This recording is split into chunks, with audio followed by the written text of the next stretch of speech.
Estimados alumnos, es un gusto saludarlos nuevamente en esta segunda clase de Marketing Global del MBA Online de la Universidad Finisterra.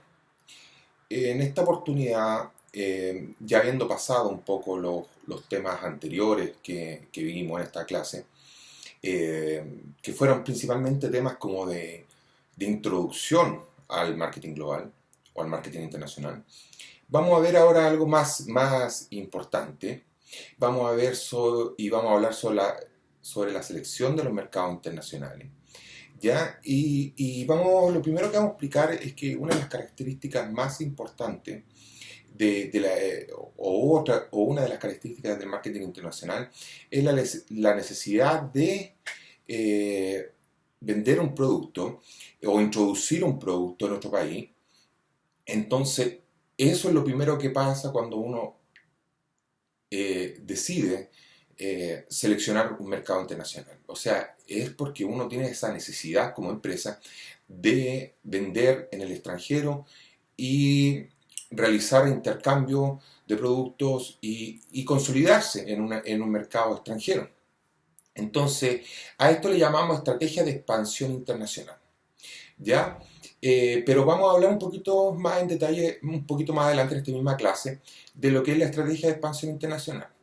Ya, ahora vamos a hablar un poquito del DAFO o el FODA, ya como lo conocemos nosotros en Latinoamérica, o especialmente en Chile, ya, que es como buscar las debilidades y fuerzas del mercado donde nos estamos introduciendo. Entonces, me gustaría que vean esta imagen a continuación y pueden ver que tenemos los cuatro aspectos que siempre están presentes en un FODA, ¿ya? Pero los definimos un poquito distintos. En las debilidades vemos los puntos débiles internos que restan para lograr los objetivos. En la amenaza vemos los factores externos que dificultan el logro de las metas. En la fortaleza vemos los puntos fuertes internos que ayudan a lograr los objetivos. Y las oportunidades vemos las coyunturas externas que podrían potenciar el logro de las metas. En el análisis externo tratamos de detectar oportunidades del mercado. También se analizan las tendencias que suponen amenazas por perjudicar nuestra posición en el mercado.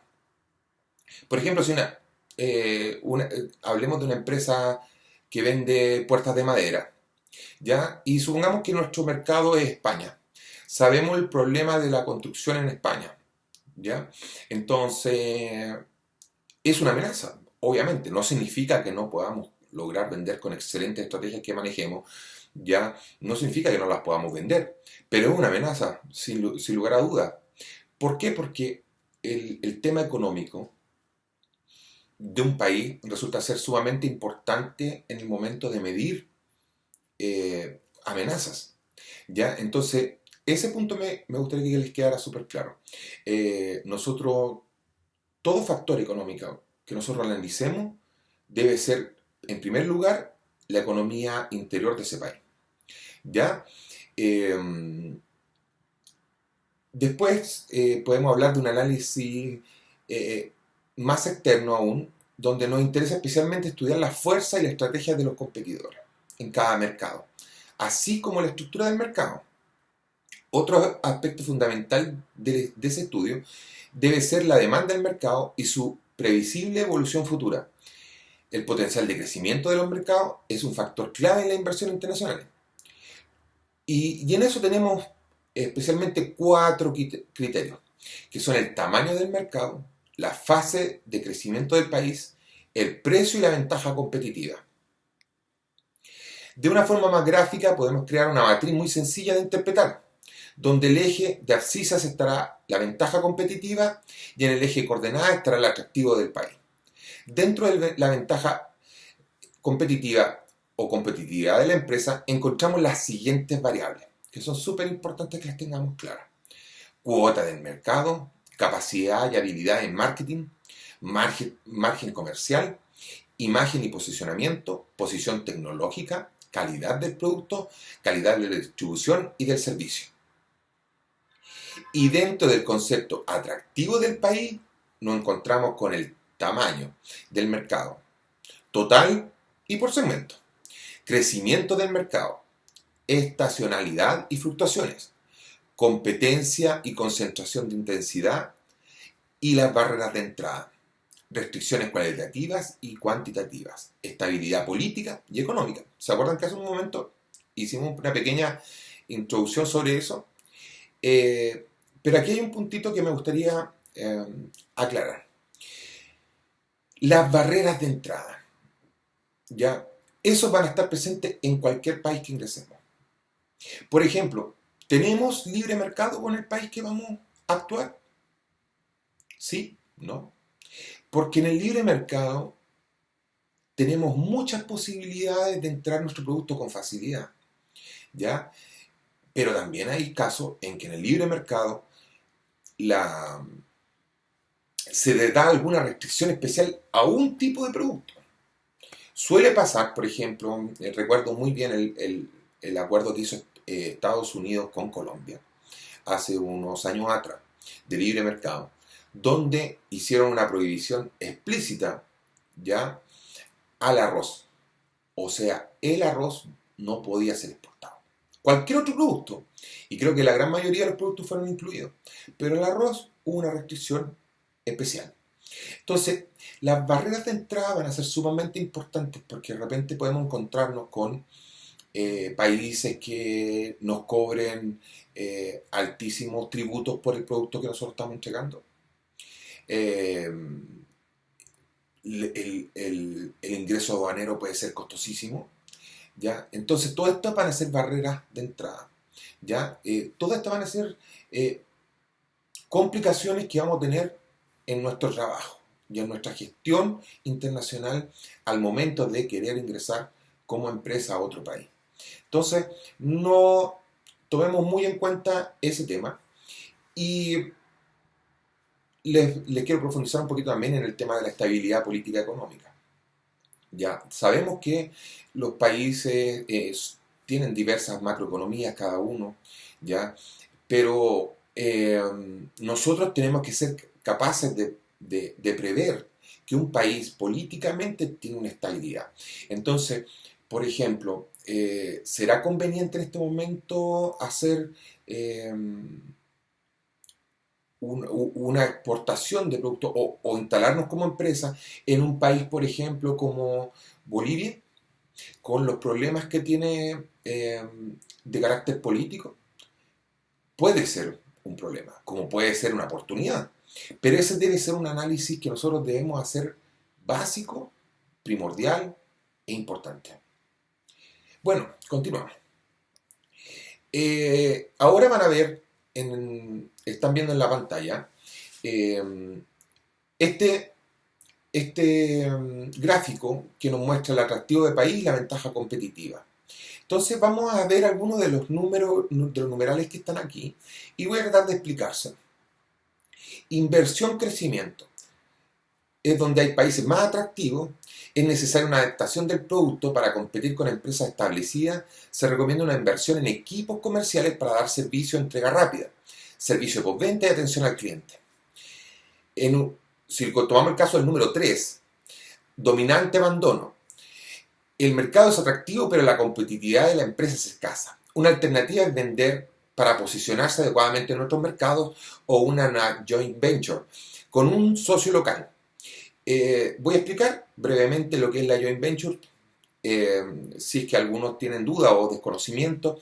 La joint venture es una alianza comercial que se realiza con una empresa local, ¿ya? Entonces, generalmente este es el caso, ¿ya? Aunque se podría dar excepcionalmente un caso en que la joint venture se realice con dos empresas de un país que ingresan ambas a otro país, ¿ya? Pero tiene un atractivo especial y un punto sumamente importante, que se comparten los gastos, o sea, y las pérdidas también. Entonces, todo es compartido idealmente en un 50-50. O sea, para que podamos hablar de una joint venture real, debemos partir de esa base. ¿Es conveniente? En el 99% de los casos, claro que sí. ¿Y por qué? Se lo voy a explicar. Porque la joint venture permite que nosotros tengamos a un socio que tiene real experiencia en el mercado donde vamos a penetrar nuestro producto. O sea, él ya tiene la experiencia, conoce el mercado y eso nos puede ayudar muchísimo.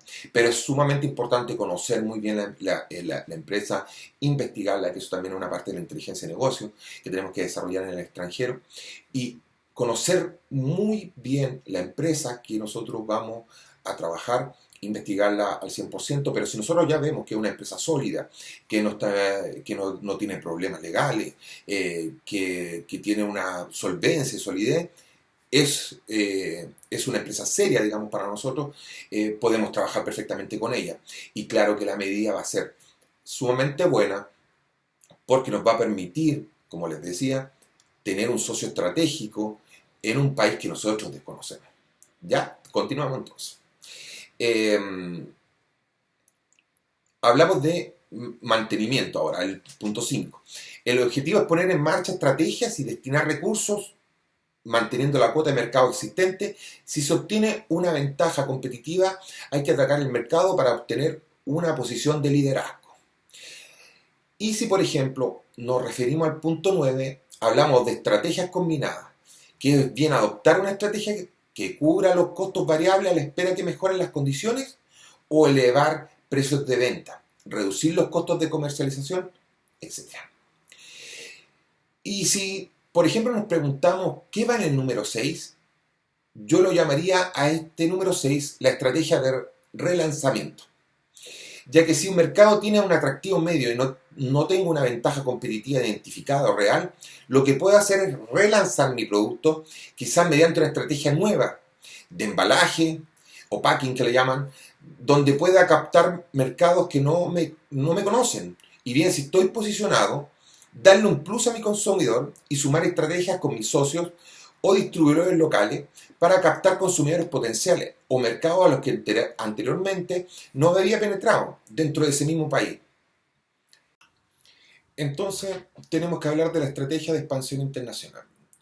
Y lo primero que tenemos que decir es que si un gerente ya decide crear un negocio en el extranjero, necesita exportar productos, necesita desarrollarse como empresa en el extranjero, tiene que hacerse una serie de preguntas antes de realizarlo. O sea, cuando recién viene la idea y está la primera gestión o el primer plan de trabajo para intentar conquistar un mercado de carácter internacional, debemos hacernos una serie de preguntas. Entonces, la primera es, ¿necesito vender en el extranjero? Ciertamente tengo que preguntármelo. Eh, ¿Es una necesidad de la empresa real? ¿Ya? Me lo comentaron, me preguntaron en el extranjero por mi producto, eh, o solo es mi idea, creo que me puede resultar. ¿Ya? ¿Y por qué va a ser importante esta pregunta? Porque nos va a permitir analizar si realmente lo que yo estoy haciendo es realmente una oportunidad. Entonces, eh, esta pregunta es clave en todo gerente. ¿Necesito vender en el extranjero? Ya. La segunda pregunta sería, ¿por dónde comienzo a vender en otros países? Y es súper importante qué mercado vamos a usar. ¿Qué mercado vamos a usar? ¿Vamos a usar un mercado eh, global? O sea, ¿vamos a ocupar todo el país? ¿Queremos ingresar a todo el país? ¿Queremos ingresar a la capital? ¿Hay una zona de puerto donde puede tener mejor cabida nuestro producto? ¿Una zona turística? Etcétera. O sea, esas preguntas tenemos que consultarlas antes de realizar cualquier gestión en el extranjero. Una tercera pregunta sería, ¿hay oportunidades de crecimiento en esta u otras industrias? O sea, ¿tengo oportunidades de crecer realmente? O sea, este tipo de negocio, ejemplo, vendo bicicletas, ¿ya? Mi empresa es de bicicleta, ¿ya? ¿Es un mercado que está creciendo? ¿Hay una cultura en ese país de usar la bicicleta, de abandonar el auto? Y dado eso, se me genera una tremenda oportunidad a mí para poder crecer. Ese tipo de cuestionamiento tenemos que hacer. Una cuarta pregunta, eh, ¿Se está globalizando mi industria? O sea, en la industria que estoy, volvemos al ejemplo de las bicicletas, ¿es un fenómeno mundial esto de cambiar el auto por, eh, por la bicicleta? ¿Es constante? ¿Sigue una línea a nivel mundial? Para este caso de la bicicleta yo creería que sí. Entonces, si fuera nuestra industria de bicicletas, podríamos decir que sí, está sucediendo, se está dando. Eh, Otra pregunta nos dice, ¿cuáles de los elementos de mi cadena de valor serán afectados por la globalización? O sea, eh, yo tengo que seguir una constante en mi cadena de valor, ¿ya? ¿Hay algún punto que se puede afectar? ¿Transporte? ¿Embalaje? ¿Por la lejanía, por ejemplo, de donde voy a, a enviar el producto? Si es un producto que brinda servicio, eh, ¿qué parte no se cumpliría?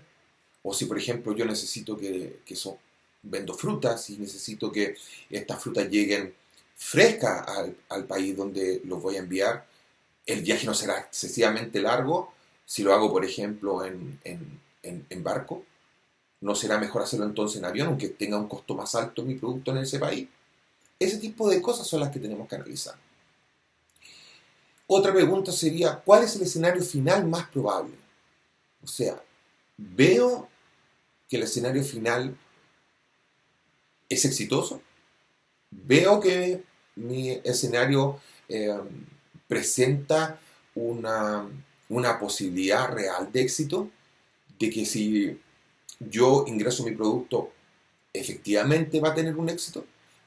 Y esto es fuera de que siempre existe el riesgo. O sea, nosotros sabemos que cualquier emprendimiento, y cuando nos lanzamos a otro país, lo podemos considerar un emprendimiento, no importa que tengamos todo el apoyo de la empresa, pero es prácticamente una política de emprendimiento. Entonces, es así. Eso es lo que no tenemos que, que cuestionar. ¿Ya? Entonces, luego tenemos cuáles son las nuevas reglas del juego.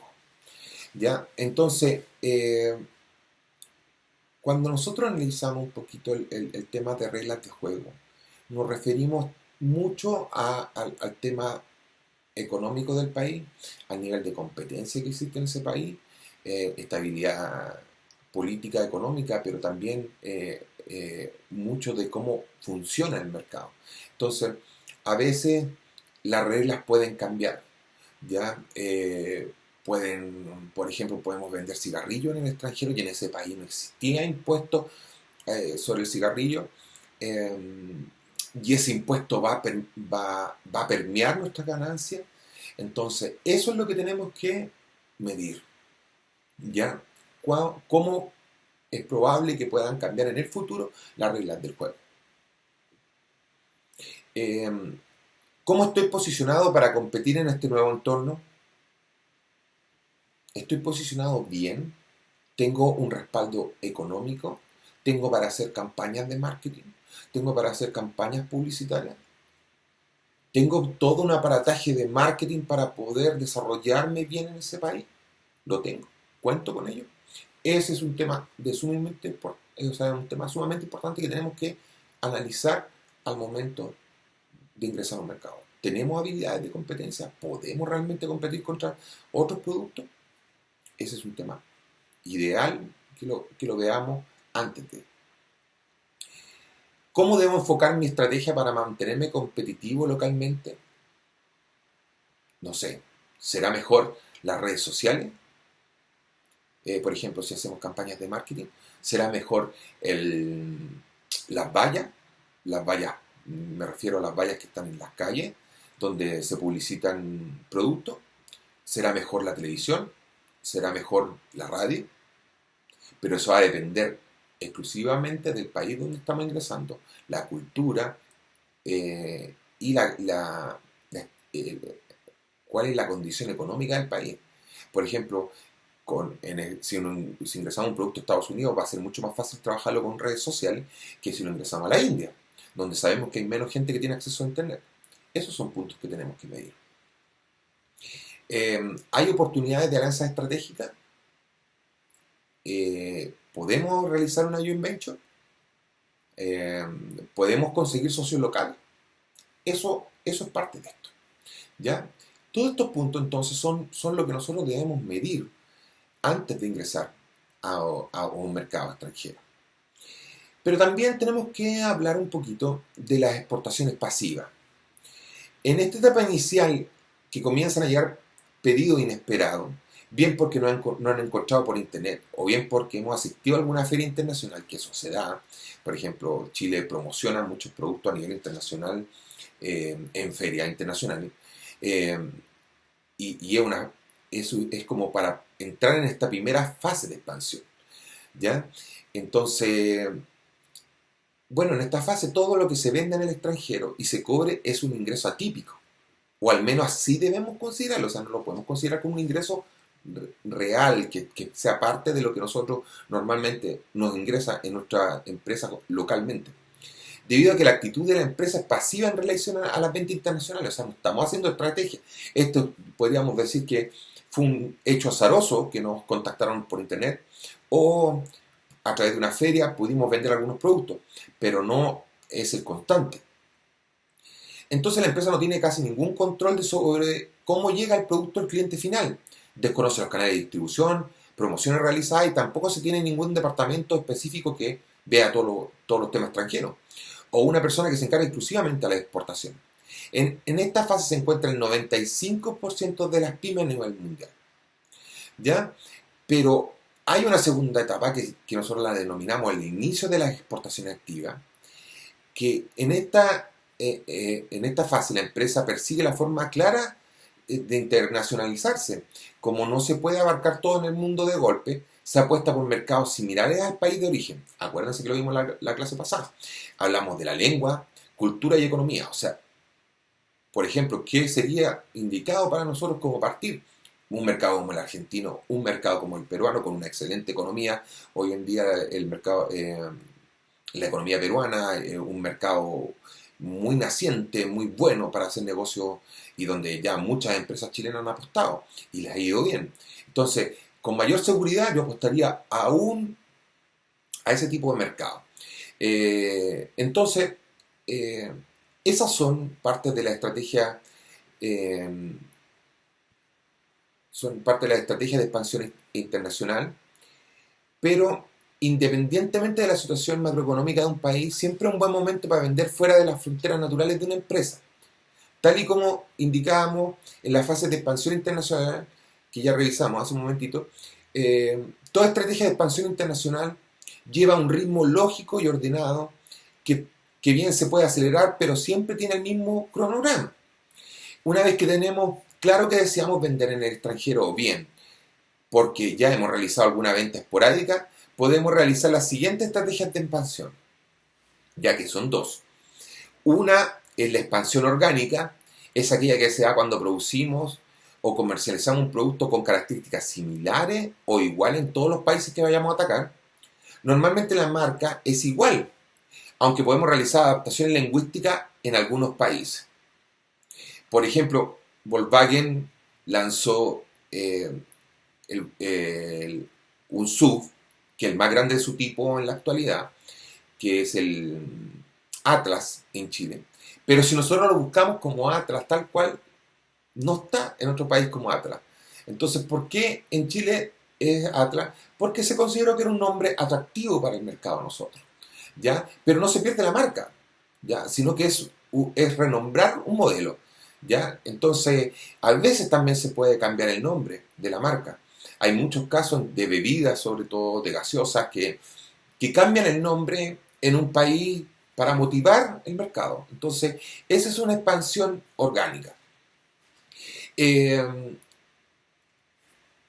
la segunda sería la franquicia, que es muy utilizada en el sector del ocio y de restaurante, donde la marca es siempre igual, incluso los claims publicitarios no se traducen a ningún idioma. El producto es único e igual en todo el mundo. Pueden presentarse nuevos productos que acompañen al producto estrella, pero nunca se modifica el producto estrella. El consumidor se adapta a la empresa o franquicia. En este caso, el empresario que adquiere una franquicia debe seguir las instrucciones del máster franquicia de cada país. Incluso deben realizar las compras centralizadas. La calidad de franquicia es homogénea en todos los países y la inversión inicial suele ser más o menos igual en cada caso. También los beneficios son compartidos con el máster de la franquicia. Eh,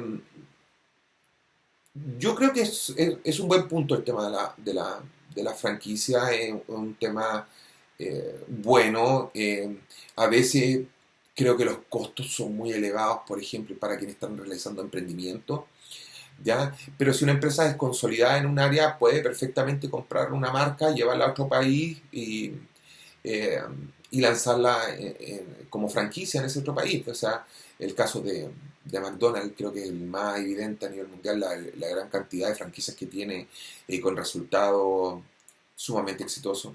Eh, y hay otras marcas de restaurantes que hoy día están presentes en Chile, que son cadenas norteamericanas, cadenas peruanas, eh, españolas. Entonces, sí, la franquicia resulta ser un tema atractivo. Como digo, no lo recomiendo en una fase de emprendimiento, excepto que se tenga un buen capital. Pero en las fases consolidadas de empresa creo que es una muy buena alternativa. Y eh, agreguemos un tercer punto que hablamos de la marca global, que es habitual en el sector bancario, donde existe una marca única. Las características más diferenciales respecto a otras estrategias son las que los atributos del producto son similares en todo el mundo, aunque puede tener productos diversificados. Es siempre bajo el paraguas de la marca principal, digamos, pero en ocasiones se apoyan en la fortaleza de su marca para introducirse en otros sectores, al principal mediante alianzas sectoriales. O sea, por ejemplo, el caso de Virgin tenía alianzas con empresas de comunicaciones nacionales, ¿ya? Ha pasado con otros, con bancos. eh, entonces, esto de la marca global sí resulta ser un tema atractivo, importante. Debemos preocuparnos, entenderlo, creer que esto es un buen punto. Y, pero como les digo, pareciera ser que la marca global ya se da como más en el sector bancario. No es el único. Puede ser a veces en una marca de ropa, pero se da mucho en el sector bancario porque no cambia mucho el estilo. Pero sí hay marcas, por ejemplo, hay una marca eh, colombiana muy exitosa, que siempre hablo de ella porque me gusta mucho el modelo internacional que tiene, y es Vélez. Ya hay una marca que se dedica exclusivamente al cuero, ya, y tiene actualmente tiendas en Panamá, en Argentina, en Perú. Con Perú han arrasado, les ha ido súper bien, y ya con planes de ingresar a Chile. Entonces, creo que una marca que ha cumplido esto y, y mantiene su rol tal cual. O sea, se mantiene la misma tienda que usted encuentra en Colombia, la va a encontrar exactamente igual en Lima, en Argentina, en Panamá, y eso creo que es de suma importancia mantenerlo cuando hablamos de marca global. O sea, que la identidad sea solamente una y no cambie. La diversificación, ¿ya? Es una estrategia muy utilizada por empresas constructoras que, aprovechando el boom inmobiliario de la década del 2000, por ejemplo, reinventan sus ganancias en la puesta en marcha o compra de empresas en otros sectores o del mismo sector en otros países. Las características principales de esta estrategia son la utilización de una marca única, con pequeños complementos del sector donde se encuentra la empresa, en productos diversificados y buscando alianzas sectoriales. Acciona es un muy buen ejemplo de esta estrategia. Acciona es una empresa española que ha ido comprando eh, en otras constructoras y otros negocios como inmobiliario, etcétera, en diferentes partes del mundo, y ha tenido excelente estrategia. O sea, perdón, ha tenido excelentes resultados en su gestión. Y como último punto, hablemos del Internet, eh, que es un canal de comunicación y venta que ha revolucionado la estrategia y las fases de expansión internacional. Hoy podemos decir que no puede existir una empresa si no tiene eh, Internet. Y, y, y de hecho hay cálculos a nivel internacional hechos por consultoras donde nos dicen que una empresa no puede existir más de 10 años si no tiene Internet. Ya, todos los modelos productivos de la mayoría de los sectores se están adaptando a la red telemática porque las reglas del juego están cambiando muy rápidamente. Durante este curso vamos a revisar un poco lo que es el tema de redes sociales también, internet, cómo potenciarlo, aunque lo vamos a ver más brevemente. No va a ser una parte muy amplia del curso porque es imposible, dado todo lo que tenemos que ver, pero vamos a verlo y vamos a tratar de que lo poco que veamos sea bastante intensivo y nos permita comprender este fenómeno y poder actuar con ciertas estrategias porque el mundo se mueve hacia allá, hacia el internet, hacia las redes sociales. Entonces debemos buscar ese mercado naciente, ya que son unos consumidores especiales también los que están y que cada vez son más, la verdad. Entonces la cantidad de ventas que podemos tener por redes sociales son realmente impresionantes, igual que con internet, usando Google AdWords, las keywords. Entonces, que después más adelante les voy a explicar de qué se trata, pero es de suma importancia para el mundo de hoy tener una relación directa con Internet y las redes sociales. Un tercer tema que vamos a tratar en esta clase es las formas de entrada en los mercados internacionales. Cuando una empresa decide dar el salto a la internacionalización, son muchos los factores que debe tener en cuenta y constituye una de las decisiones más trascendentes dentro del marketing internacional. Habitualmente las empresas adoptan diferentes formas de entrada en función de la particularidad de los mercados, y acá veremos algunas de las formas de entrada en los mercados internacionales. Lo primero que debe ser considerado, eh, o uno estar consciente de ello, de que no es lo mismo exportar que internacionalizar. Exportar es solo una de las muchas formas de internacionalizar una empresa, mientras que internacionalizar es el conjunto de acciones que lleva a cabo la empresa para operar y generar negocio de forma continuada fuera de su país de origen, bajo una estrategia definitiva. Métodos de entrada en mercados internacionales. A continuación, por ejemplo, vamos a ver las formas de entrada en los mercados internacionales, indicadas de menor a mayor grado de internacionalización y de acción a realizar en el exterior para la empresa exportadora. Como ya les he explicado, antes de internacionalizar se empieza por la exportación. La exportación directa siempre está apoyada por la figura del intermediario o trader. ¿Ya? Para la empresa vendedora se desarrolla como una venta local, ya que en todas las tareas de comercialización las realizan otras empresas, la citada intermediaria o trader company.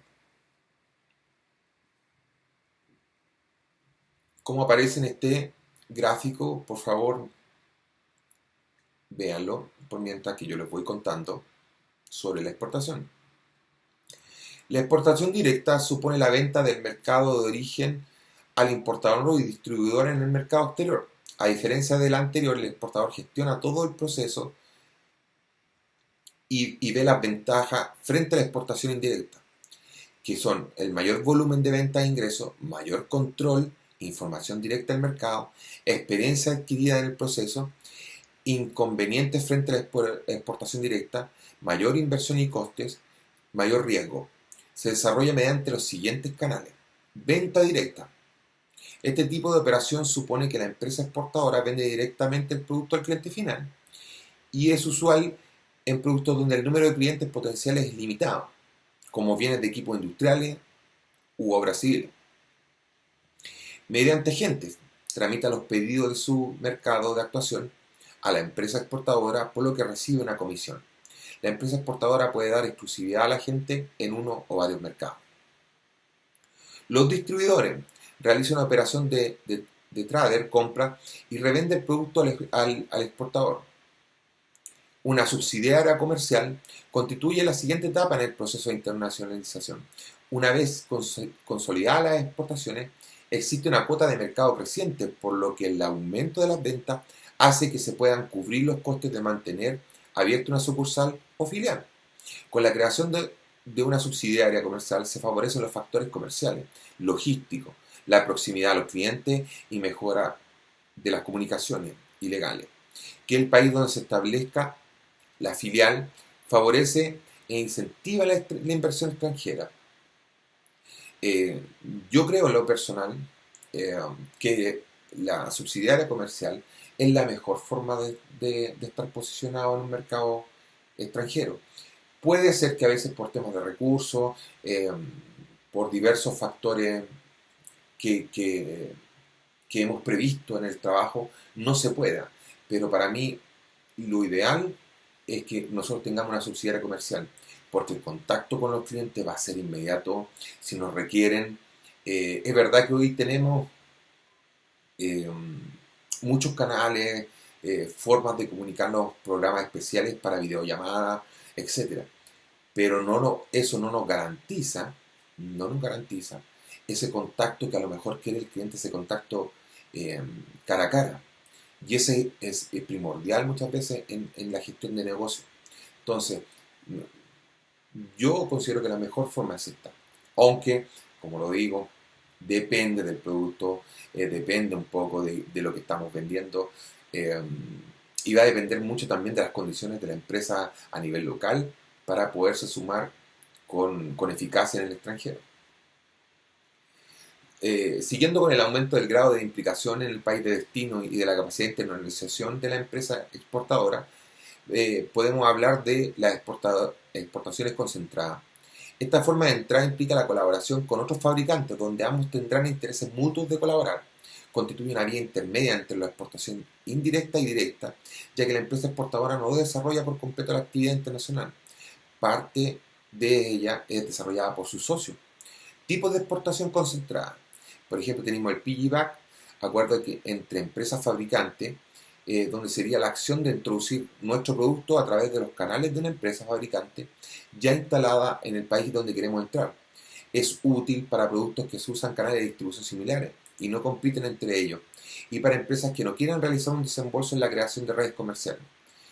Y, por ejemplo, hubo un producto que se llamaba Chupa Chups, ya que es un dulce, digamos, o un confite, como se dice en otros países, lo, donde utilizó una forma de entrada en muchos países, igual que Fresnet, ¿ya? Lo hizo para entrar en el mercado alemán de la mano de la empresa Henkel, o sea, se apoyan en otra empresa para que ellos sean el distribuidor finalmente de ese producto, ¿ya? Entonces, como les comentaba el caso de Chupa Chups, este producto se ha vendido a nivel mundial y nunca ha tenido sede en el país, ¿ya? Pero tienen una empresa que es su aliado comercial en ese país, que le hace las campañas de marketing, le hace las campañas de publicitarias, que trabaja con el producto, lo distribuye. Entonces, ese socio comercial es de suma importancia, digamos, para la forma en que ellos hicieron el negocio. Entonces,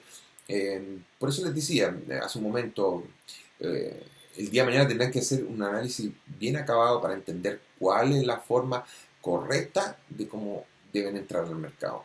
Pero acá están, y ahí deben ustedes seleccionar la que sea la mejor para su empresa y para su gestión como gerente.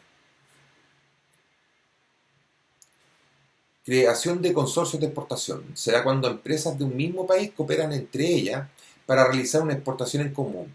Para ello, las empresas no deben ser competitivas entre sí y deben ser de un tamaño similar. Ya las joint venture, que ya lo hablamos y explicamos bien qué son. Ya, entonces, algunas ventajas son, se consigue una adaptación de aprendizaje mucho más rápido. La empresa exportadora tiene mayor control sobre la producción y el marketing internacional. Sin embargo, cuenta con algunas desventajas como el mayor riesgo, ya que es necesaria mayor inversión de capital y recursos de gestión, para generar discrepancias de prioridades con el socio. O sea, que las puede generar estas discrepancias de prioridades con el socio local o con el que estamos compartiendo el mercado en el país donde nos penetramos hace un poco. Entonces, eso es como a tenerlo en cuenta. Hay más tipos de agrupaciones operaciones con socios, etcétera, que pueden utilizar las empresas como vía de entrada a mercados internacionales. Hay franquicia o cualquiera de las alianzas estratégicas que hemos comentado hasta ahora. Y por último, con un grado máximo de internacionalización de la empresa exportadora, existe la fabricación de productos en mercados exteriores y se puede realizar mediante contratos de fabricación, licencias de fabricación, establecimiento de un centro de producción en el país de destino. Por ejemplo, yo les contaba el caso de Lacoste, que hoy día hace sus productos que son de origen francés, ¿ya? Y hoy día lo hace en Perú, ¿ya? ¿Y cuáles son las ventajas que tiene esto? Que Perú tiene eh, el mejor algodón del mundo, o uno de los mejores algodón del mundo, tiene una mano de una hora de producción mucho más barata, o sea, la hora hombre cuesta mucho menos que lo que cuesta en Francia, entonces esas ventajas hacen que el producto sea mucho más económico e incluso de mejor calidad. Entonces, este es un punto también importante a entender dependiendo del tipo de negocio que nosotros tengamos. Y en esta cuarta parte de nuestra clase vamos a hablar del marketing verde. ¿Ya? ¿Se acuerdan que también hablamos en la clase pasada del greenwashing? Se los toqué así muy suavemente, muy someramente, pero en esta clase ya lo vamos a ver a fondo, ¿ya? El tema lo vamos a profundizar, pero primero vamos a entender qué es el marketing verde para que podamos entender qué es el greenwashing. Entonces me interesa que podamos entender un poco qué es el marketing verde o ecológico. El marketing verde o ecológico lo definimos como una estrategia comercial de una empresa dedicada normalmente a la venta de productos ecológicos. Pero no solamente eso, también puede ser cualquier otro tipo de producto que se haya preparado para disminuir el impacto ambiental. ¿Recuerdan ustedes que en la, en la clase pasada les comenté un poco del tema de esta gestión que había hecho North Face para eh, evitar un poco el impacto que se generó en redes sociales y en el mundo eh, noticioso, digámoslo de alguna forma, al enterarse de que North Face contaminaba todos los elementos de North Face, este tipo de gomas que se usan para la fabricación, contaminaban mucho el medio ambiente, sobre todo en países que tenían una biodiversidad enorme en sus países. Entonces, esto fue una crítica mundial muy grande contra esta marca. Entonces, ¿qué hizo North Face? Una de las medidas paliativas mientras solucionaba el tema de la crisis, digamos, como tal, fue entregar bolsas de papel. Cambió todas sus bolsas plásticas por bolsas de papel. Medida que tiene hasta el momento. ¿Ya? Entonces, es una forma, a veces los productos pueden cambiar. Recuerdo que hace unos años también, por ejemplo, la empresa de Cuadernos Torres, si recordarán ustedes que cambió la estrategia de los cuadernos normales, que sabemos todo el alto costo que tiene el papel para los árboles, empezó a reciclar y empezó a sacar cuadernos reciclados, con papel reciclado. Entonces son muchas las estrategias que nos vamos a encontrar sobre marketing verde, pero lo más importante entender de que están estas medidas orientadas a proteger el medio ambiente. O sea, pero no necesariamente porque somos una empresa que vendemos productos para la protección del medio ambiente, sino porque debemos contribuir, y así lo entiende el consumidor, y el cliente. Si el cliente considera y siente que nosotros debemos cuidar el medio ambiente, nosotros tenemos que darle eso. O sea, si el cliente es finalmente quien nos va a mover en la dirección que nosotros debemos llevar a nivel internacional. Entonces, todo lo que son campañas, sobre todo cuando entramos a mercados más exigentes y nosotros somos capaces de cumplir con un marketing verde, nos permite tener un mejor posicionamiento en ese país. Y nos lleva a una pregunta. ¿Cómo se aplica el marketing verde en una empresa? Este tipo de marketing lo analizamos todos los factores que intervienen cuando un cliente está interesado o por un determinado producto que ofrecemos. En este apartado podemos encontrar elementos relacionados con el precio, calidad del servicio y de materiales, disponibilidad de un producto determinado o cualquier otro aspecto determinado. Como tal, La principal diferencia del marketing verde con respecto al tradicional es que este está orientado desde un punto de vista ecológico. Esa palabra grábensela. O sea, todo lo que sea protección. ¿Ya? La idea es encontrar la manera de ofrecer nuestros productos de una forma que satisfaga al cliente, pero que a la vez nos ayude a disminuir la contaminación del medio ambiente. Esto también lleva a una relación social. Este es un aspecto básico, ya que, a diferencia del anterior, en este punto, nos fijamos en encontrar aquellas actividades que nos pueden consolidar en el mundo de la preservación ambiental. También es importante situarse en contra de otro tipo de empresas cuyos productos son altamente contaminantes, o sea, nos permite competir con estas empresas que nosotros se muestran como súper contaminantes. Entonces nosotros cualquier acción que hagamos va a influir en la competencia. Acuérdense un poquito de la clase anterior y del artículo que les adjunté sobre competencia empresarial. Entonces nuestra empresa puede verse afectada muy negativamente por ese factor si es muy contaminante y otros negocios han decidido atacarnos usando esta poderosa arma. Sintonizar elementos. La idea es combinar los dos aspectos anteriores, relación empresa-cliente y relación social, desglosarlos y analizarlos punto por punto, tanto en las acciones emprendidas como en la selección de productos, materiales y sistemas para el desarrollo de la empresa y producción. De esta manera podemos saber cómo proceder para hacer marketing verde, que esté en sintonía con la reducción de la contaminación del medio ambiente. Además de marcar esta línea, resulta esencial manifestárselo al mundo a través de un marketing verde o ecológico, guionizando mediante una consultoría de marketing especializada en estas campañas y estrategias, ¿ya? O con la contratación de un gerente de marketing que sea sabio en estos temas, sea un experto en estos temas de marketing verde. ¿Y qué beneficios supone el marketing verde para una empresa? O para tu empresa, o sea, cuando tú el día de mañana estés trabajando, seas gerente y necesites tú, como tal, realizar una gestión. Bueno, estas son algunas de las funciones principales de aplicar este tipo de marketing. Podríamos definir 4, que son identificar posibles problemas en nuestra empresa relacionadas con la posible contaminación de nuestros productos, orientar nuestros negocios de camino al uso de materiales menos contaminantes, aumentar nuestros clientes dirigiéndonos a un sector cada vez más concienciado del cuidado de la naturaleza y evitar que nuestros competidores puedan usar este recurso contra nosotros. Eso es de suma importancia.